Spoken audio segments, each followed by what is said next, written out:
Crecimiento económico, modernización, efervescencia cultural, desde el informe Rettig hasta el boinazo, desde las fiestas Spandex hasta la Negra Esther, la década de Zamorano, de Marcelo Salas, de Marcelo Ríos, de la Sub-17 de Japón, la década del canal Rock and Pop, del Viva el Lunes. Chile salía de su noche más oscura tras 17 años de dictadura, pero todo era frágil, sobre todo nuestra democracia, con Pinochet siempre presente. La década de la apertura y del progreso, la era del entusiasmo. El entusiasmo quiere decir también, es algo que llega rápido y también se va. Estamos aquí con Óscar Contardo, periodista, 51 años, el autor, su última publicación, La era del entusiasmo. Óscar, bienvenido. Un gusto, un placer tenerte aquí en Página 24. Muchas gracias por la invitación. A ver, por decir mi edad también. no te gustó. No, está bien. Estamos cerca, tengo 47. Óscar, a ver, siempre uno mira la portada del libro, aquí está. Sí. ¿Por qué entusiasmo? ¿Por qué el concepto de entusiasmo? La era del entusiasmo. Me gusta la palabra, me gusta la palabra entusiasmo aplicada a esto, por supuesto, porque revela una emoción que como toda emoción es pasajera. Se va rápido. Que se va rápido, que llega a un pic y baja. ¿Ya? Porque también hace contraste con la década anterior, a los 90. Tú también escribiste los 80. Claro, los 80, que es la década de la dictadura, que era todo lo contrario. Era una década de cerrazón, era una década de puertas adentro, y era una década donde si había algo que significara futuro era volver a la democracia. O sea, el fin de la dictadura. Eso se cumple, entonces se abre un momento en el que parecen posibles muchas aspiraciones que antes no fueron posibles. Yeah. Desde la libertad para opinar, para decir lo que a uno se le plazca o para expresarse libremente de las diferentes opiniones, hasta para planificar, no sé, un futuro distinto en términos colectivos, que ese futuro distinto iba a ser un futuro de prosperidad. Digamos, se empieza a hablar de, por ejemplo, en esos años ya se empieza a hablar de un lapso de tiempo en el que al final de ese momento, de un determinado momento, Chile iba a ser un país desarrollado, por ejemplo. Entonces, hasta el día de hoy lo estamos claro. Eso no ocurría en dictadura, eso empezó a ocurrir ahí. Entonces, por eso me gustaba la idea del entusiasmo. ¿Y por qué hoy día uno mira para atrás como que los 90 tienen como... Decir noventeros como negativo. No es algo positivo. Es negativo porque tiene una carga muy específica, yo creo. Lo noventero, en algún momento en los 2000, en la segunda mitad de los 2000, cuando ya empiezan las primeras... las primeras manifestaciones, sí, claro. Los masivas, pingüinos. con los pingüinos, en el 2006 en adelante, se empieza a transformar en un adjetivo que alude a una cierta dirigencia satisfecha de sí misma, una cierta dirigencia sobre todo concertacionista, satisfecha de sí misma, de los logros alcanzados, pero que no están ya en sintonía con las nuevas demandas. Entonces esa especie de satisfacción de un momento se transforma como en una carga negativa. Además, se ve como que todo lo alcanzado hasta ese minuto carece de raíces, como que es una especie de escenografía. Si tuvieras que definir música de los 90, ¿qué grupo tú inmediatamente en este libro tú dices, esta es la música de los 90, este grupo? Para mí, lo que pasa es que es muy difícil. Esa es la gracia, para ti. Claro, lo que pasa es que es muy difícil de definir para todo, pero para mí es el Britpop y Suede. O sea, para mí, personalmente, Suede y el Britpop para mí son los 90. ¿Qué discoteca, por ejemplo? Blondie, obvio. ¿Qué personaje encarna tú crees en los 90? Hay muchos, y en el libro tú repasas, pero... Hay muchos. Para mí fue muy importante la Sinead O'Connor, que parte su gran éxito, Nothing Compares to You, es del 90, y llega acá con ese éxito al concierto de Amnistía. Estrellas, muchas de ahí en adelante, pues, o sea, chilenas, un montón, digamos. Se crea una industria musical que no existía, hay un movimiento que no existía. El año 95 se graban muchísimos discos en Chile como nunca antes se habían grabado y como nunca antes se volvieron a grabar. O sea, el año 95 es el pic de una industria en ciernes, de una industria musical en ciernes. Entonces ahí aparece como todo un stardom que está liderado por La Ley, que después se va de Chile, o aparte, en esos años ya estaba haciendo carrera en México y por la gran banda noventera chilena por excelencia para los chilenos, que es Los Tres. Y también había, claro, una cultura, un país que empieza a cambiar. Muchos veían como modelo el destape español. Sí, Claro, y desde aquí antes. me imagino que al mundo conservador se le daba tirria, porque el destape español Sí, el era... destape español era para muchos una aspiración Sí, po. y para otros les daba terror. un gran error y lo que debía No, digo, terror, más que evitarse, error, sí. terror. Entonces, claro, hubo una cerrazón importante de cierta élite a que algo así pudiera ocurrir en Chile. Sí. De hecho, se hizo todo lo posible para que eso no ocurriera. No se hizo Iron todo lo posible, Maiden, siguieron operando los mismos mecanismos que en la dictadura Sí. de otras O maneras. sea, Iron digamos, Maiden, La censura. Última Tentación de Cristo son como dos íconos. Claro, de... dos censuras icónicas son el concierto de Iron Maiden, que por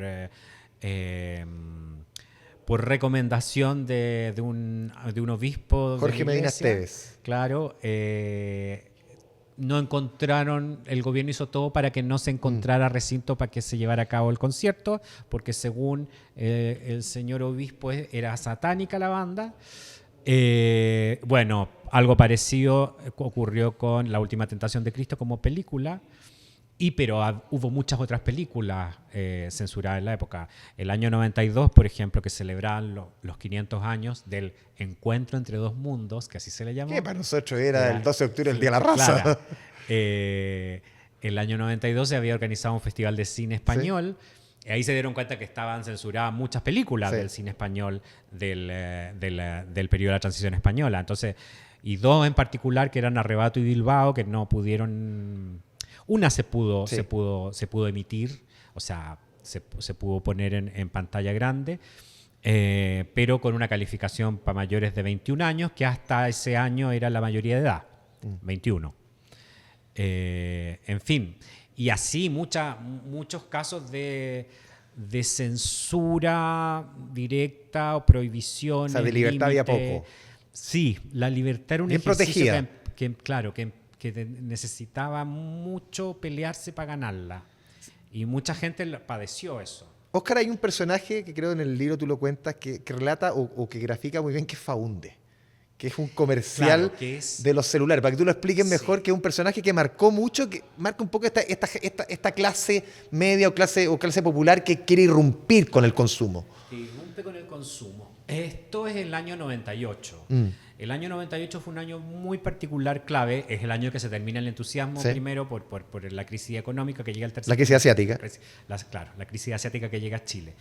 Bueno, en ese momento una empresa de celulares... Que estaban entrando los celulares. Hasta ese momento los celulares eran una especie de tecnología exclusiva, digamos. Era caro no solamente el contratar con el app y comprar el aparato, sino que era caro el plan, porque tú pagabas también las llamadas que te entraban. Ese año cambió la normativa, hubo un cambio que permitía el que se llamó Calling Party Pay. O sea, el que llama es el que paga, no porque recibes. Claro. Y una empresa en particular, Amistad, saca un plan nuevo de llamadas para un público de ingresos medios. Y había que hacer una planificación de cómo hacer que esos ingresos, que ese público juzgara que el celular era algo para ellos, digamos. Y esa forma fue una campaña en torno a este personaje, que era Faúndes, que era un maestro electricista, que va en un celular, entonces que va con un celular en un ascensor, entonces suena el celular. Rodeado de ejecutivos muy pomposos. Está rodeado de ejecutivos y todos los ejecutivos se buscan en su celular y ninguno es el de Faúndes, que responde y responde con una frase que es la de lo que hoy consideraríamos un emprendedor, que Faúndes y asociado, claro. Yo hago tales trabajos y qué sé yo. Y ese tipo humano representaba un tipo nuevo que era el de una clase emergente que no era empleada ni funcionaria, sino pequeño empresario, emprendedor. Entonces, del maestro Chasquilla se saltaba a esto otro. Que mostraba esta nueva economía que suponía y que usaba iba a... la tecnología que parecía hasta ese momento exclusiva de cierto ámbito, la usaba para su negocio. Entonces esto se transformó como en un boom, y Faúndez fue elegido el personaje del año y qué sé yo. Oscar, también una década en que siempre, pese a que había dejado el poder del Ejecutivo por lo menos, Pinochet estaba ahí. Estaba todo el rato ahí. Estuvo todo el rato. Todo el rato ahí. Estuvo todo el rato y es interesante eso porque Elwin, el presidente Elwin y su gobierno intentaron o tenían en mente que Pinochet dejara la comandancia en jefe del ejército por su propia voluntad. Sí. Durante los primeros 4 años de gobierno eso no ocurrió. Pinochet se mantuvo firme hasta el final. Hasta el 98. Hasta el 98, que cumplió su propio periodo establecido en la Constitución del 80. Y asume como senador vitalicio. Y asume inmediatamente como senador vitalicio para que no haya ningún espacio de tiempo que quede sin fuero. Muy noventero. Claro. Asume en septiembre, en agosto se sube a la testera porque se encarga de destrabar el cambio del feriado del 11 de septiembre. Entonces ejerce como una especie de político de acuerdos, lo que era insólito.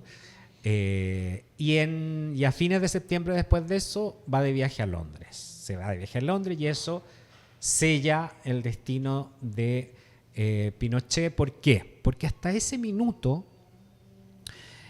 el tema de los derechos humanos, los crímenes cometidos en dictadura habían sido evitados, eludidos constantemente. Justicia en la medida de lo posible, decía el presidente. Justicia en la medida de lo posible.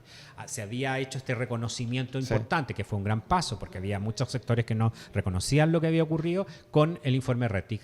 Pero la justicia, los casos avanzaban muy poco. O sea, la primera querella la presenta Gladys Marín en el 98. El mismo 98 en el verano. Sí, pues. Entonces, era como si el país no quisiera mirar su pasado reciente, como si eso esa deuda nadie quisiera asumirla como algo que era realmente importante, que no era algo secundario, era algo realmente importante. Y cuando Pinochet cae en Londres, detenido por la policía inglesa, es como si la realidad remeciera y volviera a traer de nuevo ese tema sobre la mesa y volviera a darle prioridad al tema de los crímenes de la dictadura. También una década, tú lo relatas muy bien en el libro, en la era del entusiasmo, Oscar, claro, que éramos los jaguares. Ajá. Porque ¿qué era ser un jaguar? Pero también ese jaguar terminó en medio de una crisis asiática con un presidente como el presidente Lago, o sea, prometiendo, lo que más prometía era igualdad, crecimiento con igualdad, porque en el fondo ese crecimiento al final no le llegó a todo. Hubo un crecimiento que fue en un periodo de crecimiento como nunca antes había existido. La plata en Chile. dulce, me acuerdo, esa época. Entró muchísima plata por un periodo extenso de tiempo, hasta que dejó de entrar por una crisis acontecida justo en los tigres originales, en el ámbito del sudeste asiático. El ministro de esa época, el ministro Aninat, hasta último momento decía que no iba a afectar tanto a la economía chilena. Hasta septiembre del 98. Sí. Y pegó firme. Confirmaba ese argumento y eso no fue así. Entonces pasamos en cuestión de un mes de un 5% de cesantía a un 11% de cesantía. En cosa de 2 meses. Con una tasa de interés en un 14% del Banco Central. Claro, después de los ajustes del Banco Central. Entonces, eso fue muy duro para la población en general. Porque la gran mayoría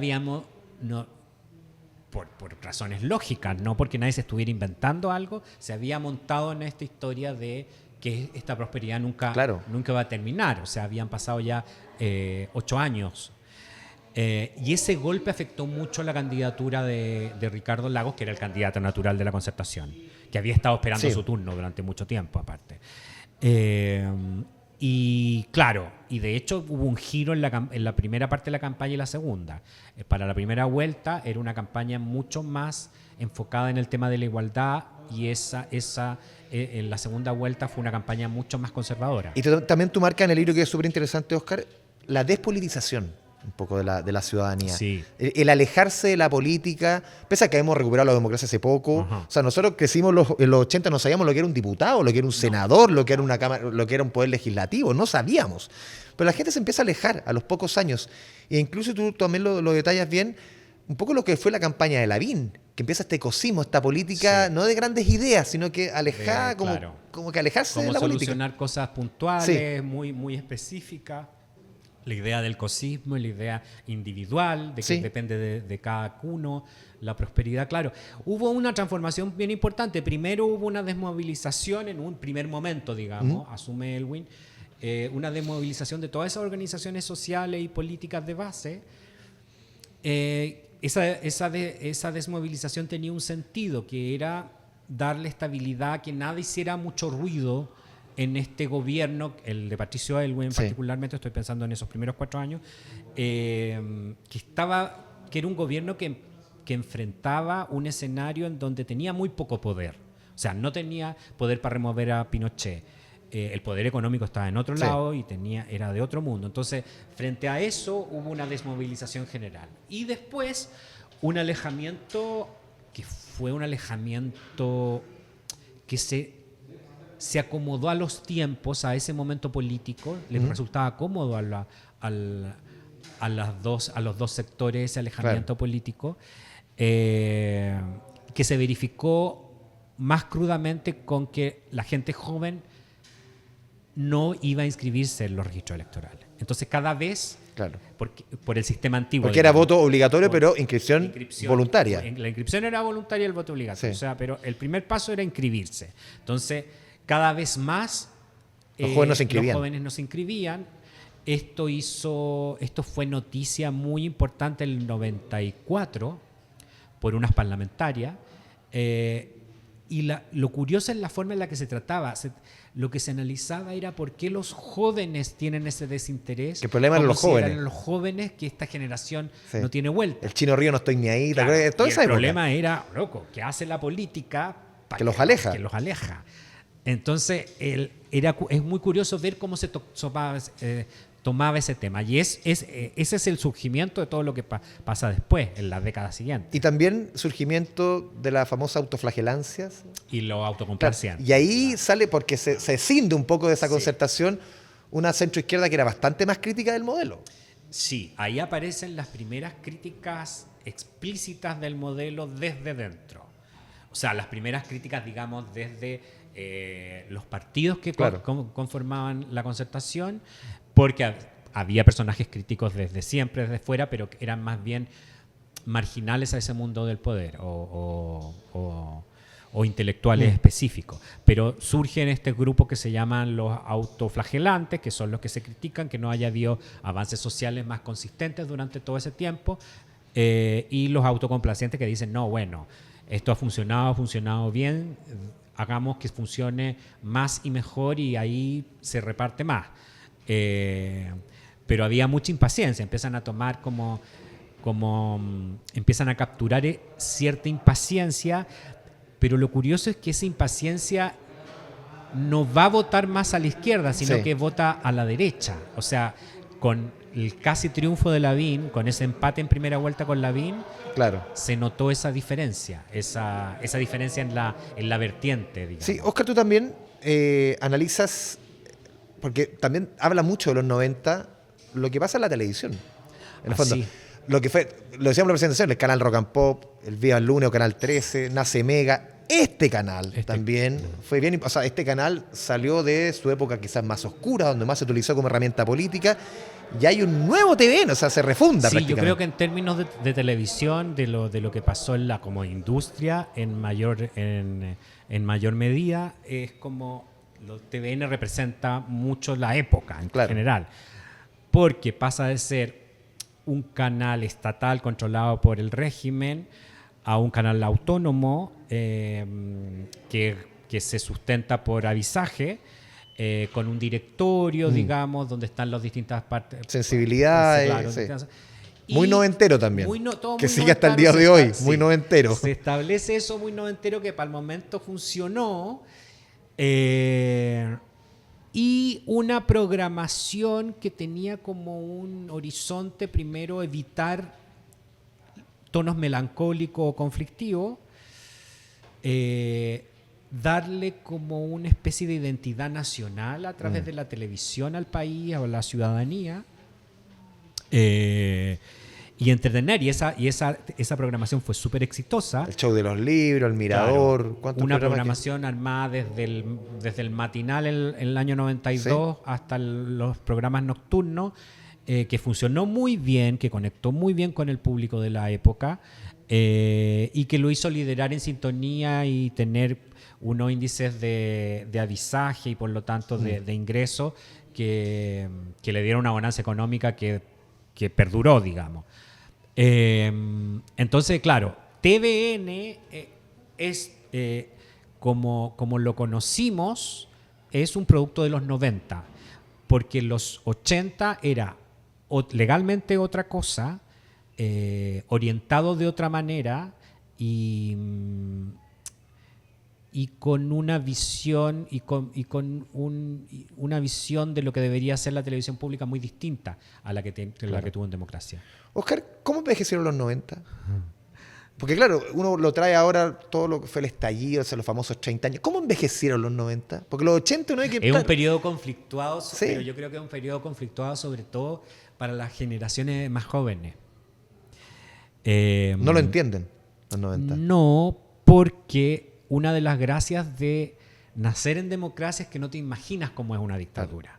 Y yo creo que para entender lo que pasó en los 90... Había que haber vivido la dictadura. Claro, había que tener los códigos desde lo que veníamos. Claro. Entonces, sin esos códigos tan claros, sin esa experiencia que no tiene, obviamente, nadie tiene por qué tenerla, no se entiende mucho el miedo. Y claro, siempre estaba el miedo. Esa fragilidad. Claro, la sensación de entusiasmo también. Y la impunidad, po. Sí. O sea, el saber que ciertos señores poderosos como el propio Pinochet podían llegar incluso a ser senador de la República sin haber ganado un voto nunca, después de haber bombardeado la moneda, Claro. Era un gesto de impunidad enorme. Entonces, y un gesto de impunidad que había que bancárselo. Entonces, ese miedo, que era un miedo heredado, explica mucho esto de compensarlo, sobrecompensarlo con un entusiasmo por lo que se estaba logrando en términos materiales, en términos de avance, en términos de conexión con el mundo. Veníamos de ser un país súper aislado, siempre lo fuimos por razones geográficas, un país muy pobre, a ser un país que tenía ciertas expectativas, que empezaba a mostrarse. Como tenemos esa mentalidad isleña, a los chilenos nos gusta saber lo que se opine de nosotros. ¿Qué dicen de nosotros? Siempre cuando venían los programas de televisión, que era una cosa bien morbosa. Sí, po. Entonces todo eso empezó a ocurrir mucho más frecuente en los 90. Y si nos acercamos más a estos años, Oscar, ¿cómo ven más que los 90? Porque hoy día estamos en un punto país bien complejo. O sea, elegimos, porque el país eligió un presidente como José Antonio Kast. Venimos de una presidencia como la de Gabriel Boric. Un país que es completamente distinto al de los 90. ¿Cómo haces, cómo te imaginas todo ese tránsito estos últimos 25 años? ¿Dónde estamos? Yo creo que en el tránsito, y especialmente donde estamos, también no es solamente una cosa del país, es un asunto mundial. O sea, en los 90 era la caída del muro, el fin de los socialismos reales, por lo tanto, el fin de la Guerra Fría.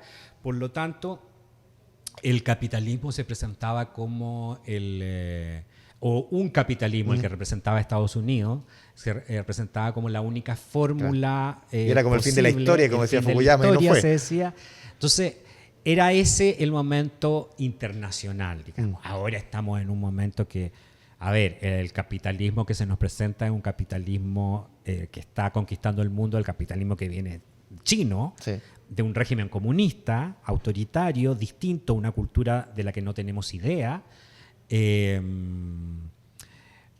con el avance de los gobiernos autoritarios en Europa y en el mismo Estados Unidos. Cosas que uno nunca pensó que vería pasar en Estados Unidos están pasando, en Europa lo mismo, y en América Latina no tendría por qué ser de otra forma. ¿Y en Chile?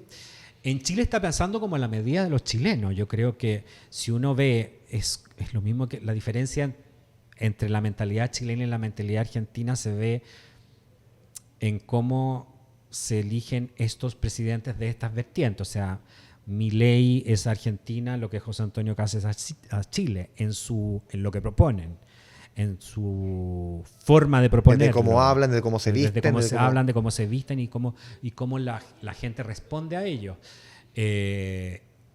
Argentina es un país que viene de una crisis profundísima, que sigue en una crisis profundísima. Chile viene de una crisis, pero no tiene ni lejanamente los rasgos de la crisis económica argentina, ni de los desafíos argentinos, ni de los índices de salud pública. Ahora estamos viendo que hay brotes de sarampión, hay brotes de distintas enfermedades medio tropicales, ¿sí?, que hay en ciertas zonas de Argentina. Entonces, claro, yo creo que nos tocó una vuelta muy larga desde el estallido hasta ahora, en donde esta elección, la explicación que le doy yo es que hay un hastío por promesas que no se cumplen, por discursos que no se cumplen, un afán también de castigar a quienes no cumplieron esa promesa, o quienes la ciudadanía juzga que son los responsables. Porque la expectativa ahora no es poca. Y claro, lo que eso no significa que esto no vaya a tener resistencia, ¿no? De las marchas enormes del año 2019 a esto son como dos mundos distintos, y es el mismo país. Es la ¿Te misma entusiasma gente. este país? Nunca me entusiasmó mucho, la verdad. Pero a mí nada me entusiasma demasiado, así que no soy una... No, por eso te medida parafraseé un para poco nada. el libro. ¿Te parafrasea el Chile de hoy? ¿Te entusiasma? No. Yo creo que la emoción que define actualmente esta incerteza es la emoción del ansioso, de la ansiedad y de la angustia. Que no es propia de Chile también. Solamente exclusiva. No, por eso. Por eso digo también que no se explica ni el Chile de los 90 ni el Chile de los 2025, 26 se explica sin esta realidad internacional. Óscar Contardo, La Era, el entusiasmo, Chile de los 90. Muchas gracias, un placer tenerte aquí en Página 24. Muchas gracias a ti por la invitación. Y a todos ustedes, muchas gracias por la sintonía. Nos vemos en un próximo capítulo aquí en Página 24. Chao, chao.